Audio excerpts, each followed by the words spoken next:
السلام عليكم ورحمة الله وبركاته.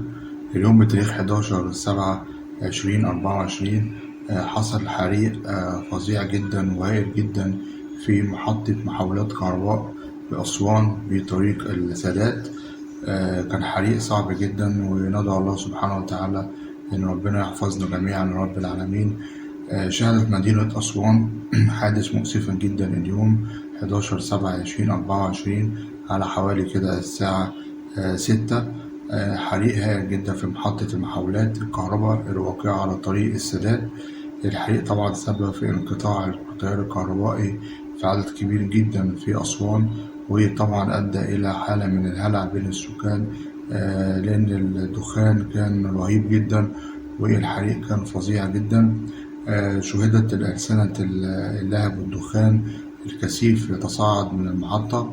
الحمد لله دخلت قوات الحماية المدنية بسرعة لإخماد الحريق والسيطرة على الوضع، وتم إرسال أكثر من 10 عربيات إطفاء في الموقع إن هي تحاول تطفئ الحريق، لأن زي ما قلت لحضراتكم الحريق كان رهيب جدا.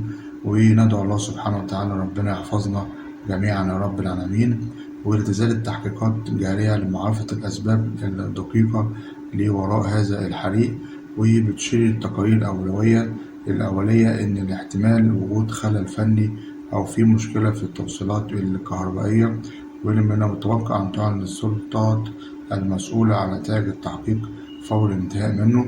وتم إجلاء العاملين في المحطة بسلام، والحمد لله محدش أصابه أي أذى ومفيش أي إصابات الحمد لله.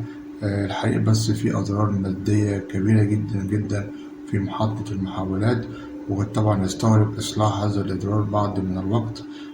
طبعا يعني الكهرباء هتبقى أعتقد إن هي تبقى قطع في فترة الإصلاح ديت.